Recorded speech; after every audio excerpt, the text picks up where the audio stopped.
ఇప్పటికే అమరావతి ప్రాంతాన్ని అవమానించేలా చర్చా కార్యక్రమం నిర్వహించిన సాక్షిపై మహిళా సంఘాలు ఇప్పుడు మండిపడ్డాయి.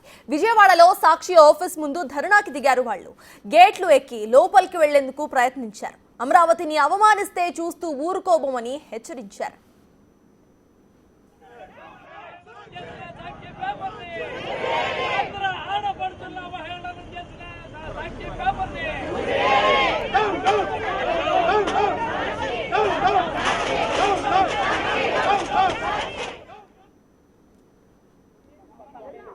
దేవతల రాజధాని ఇది పురాణాల్లో చూస్తే ఎక్కడైనా కూడా మనకు కనబడుతుంది.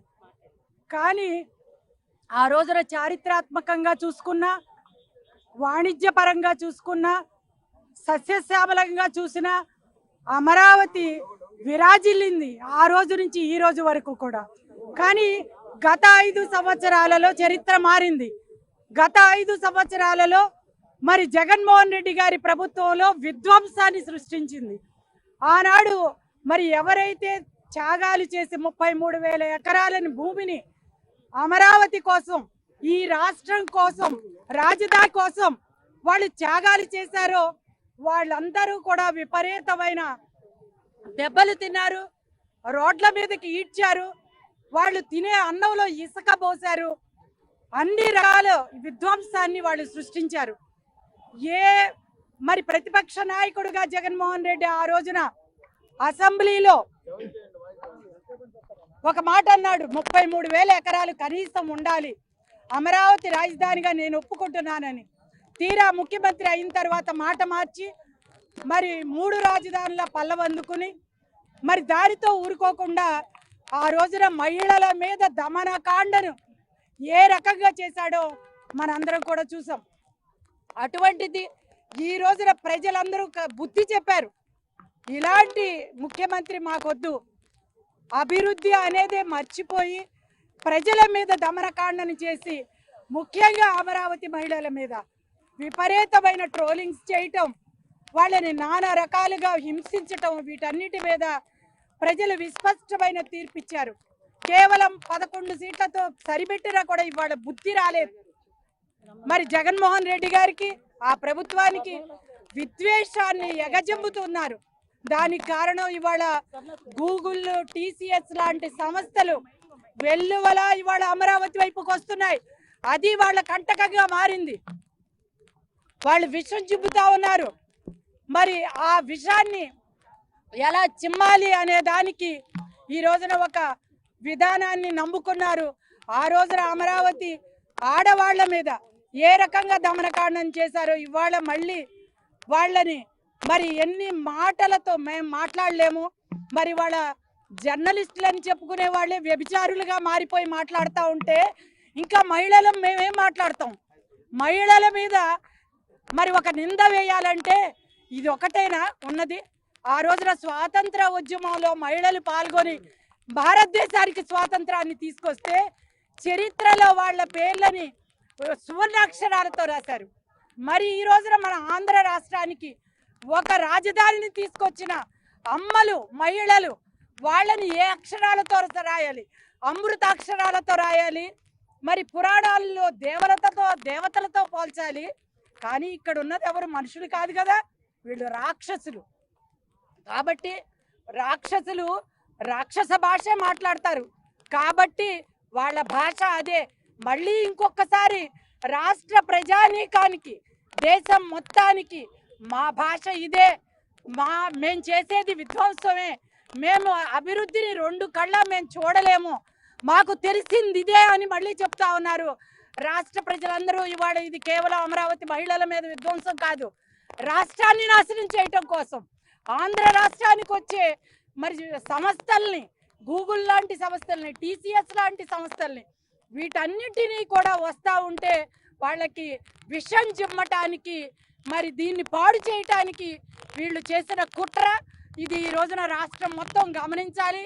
ఇది కేవలం అమరావతి ఆడవారి మీద కాదు. కాబట్టి ఇవాళ తీసుకోవలసిన నిర్ణయం అనేది చంద్రబాబు గారు తప్పకుండా తీసుకుంటారు.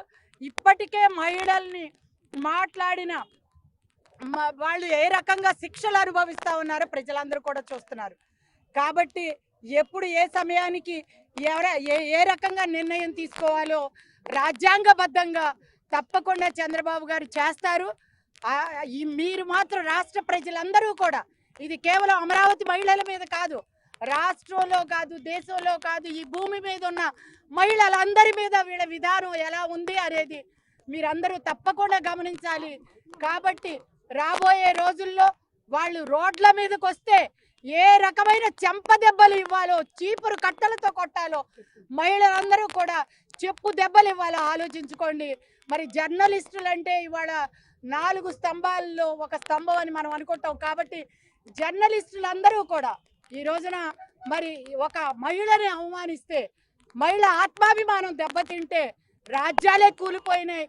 ఈ రోజున నిన్ను రాజ్యాన్ని కూల్చేశారు, అయినా కూడా నీ విధానం ప్రతిపక్ష నాయకుడిగా కూడా నువ్వు పనికి రాలేదు, అయినా కూడా నీకు బుద్ధి రాలేదు. ఈ రోజున నీ పత్రిక సాక్షి పత్రిక మరి వాళ్ళ చేత ఒక డిస్కషన్ పెట్టించి ఇంత నిర్భయంగా మాట్లాడుతున్నారు అని అంటే మీకు అసలు మనుషులే కాదు, ఆడవాళ్ళ మీద గౌరవమే కాదు, ఇది ఒక రాక్షస క్రీడ.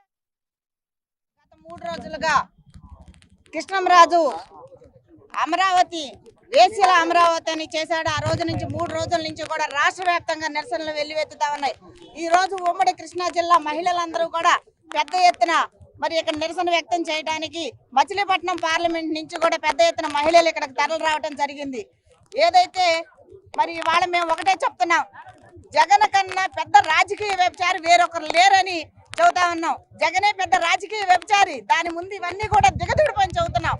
ఇవాళ మహిళలంటే ఎంత లోకం అండి. ఆ రోజు అమరావతి రైతులు పోరాటం చేస్తుంటే రోడ్ల మీదకి ఈడ్చి తన్నింది కాక ఇవాళ అమరావతి రాజధాని మరి కూటమి ప్రభుత్వం వచ్చిన తర్వాత రాజధానిగా చేస్తారనే అక్కసుతో ఇవాళ మహిళల్ని టార్గెట్ చేసుకుని మాట్లాడటం అంటే, ఇదిగో మేమందరం కూడా మహిళలందరం కూడా మాట్లాడిన వాళ్ళందరికీ కూడా చెప్పులతో సమాధానం చెప్పే ప్రయత్నం చేస్తాం.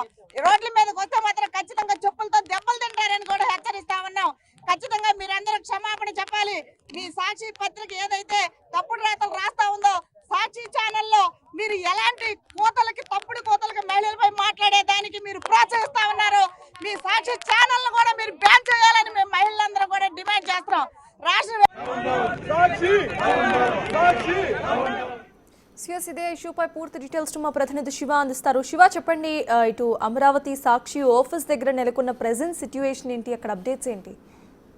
మొత్తం మీద చూసుకుంటే కనుక సాక్షిలో జరిగిన ఏదైతే డిబేట్ 3 రోజుల క్రితం జరిగిన డిబేట్ లో కృష్ణంరాజు అనే జర్నలిస్ట్ చేసిన వ్యాఖ్యలు ఇప్పుడు ఆంధ్రప్రదేశ్ వ్యాప్తంగా తీవ్ర ఉద్రిక్తత వాతావరణం చోటు చేసుకున్నాయి. ఈ నేపథ్యంలో ఆంధ్రప్రదేశ్ వ్యాప్తంగా వస్తున్న సాక్షి కార్యాలయానికి వైఎస్ఆర్సీపీ వ్యతిరేకంగా పిలుపునిచ్చే పరిస్థితి. ఆంధ్రప్రదేశ్ సాక్షి కార్యాలయాలు తాజాగా విజయవాడలో ఉన్న సాక్షి కార్యాలయం సంబంధించి కూడా టీడీపీ నేతలు, రాజధాని మహిళలు, రాజధాని నేతలు భారీ సంఖ్యలో చేరుకొని సాక్షి నేమ్ బోర్డును తొలగించే ప్రయత్నం చేశారు. అక్కడ తీవ్ర ఉద్రిక్తత వాతావరణం చోటుకుంది. వెంటనే రంగంలో దిగిన పోలీసులు దాన్ని సద్దుమణించే ప్రయత్నం అయితే చేశారు. పోలీసులకి, రాజధాని మహిళలకి కూడా తీవ్రస్థాయిలో వాగ్వాదం జరిగింది. అప్పటికే రాజధానికి సంబంధించిన మహిళలు విజయవాడ సిపి కార్యాలయం ఫిర్యాదు చేసి అక్కడికి వెళ్లిపోయిన పరిస్థితి కనిపిస్తోంది. ఇప్పటికే అనంతపురం, గుంటూరు తదితర ప్రాంతాలకు సంబంధించిన సాక్షి కార్యాలయం ముట్టడించిన పరిస్థితి కనిపిస్తా ఉంది. చాలా చోట్ల సాక్షి కార్యాలయం వద్ద పోలీసు అధికారులు బందోబస్తు అయితే నిర్వహించిన పరిస్థితి కనిపిస్తా ఉంది. సాక్షి మేనేజ్మెంట్ క్షమాపణ చెప్పాలని చెప్పి ప్రధానంగా అయితే డిమాండ్ చేస్తా ఉన్నారు. ప్రడితే శివ, దీనికి సంబంధించి సాక్షి ఏమైనా రెస్పాండ్ అయిందా?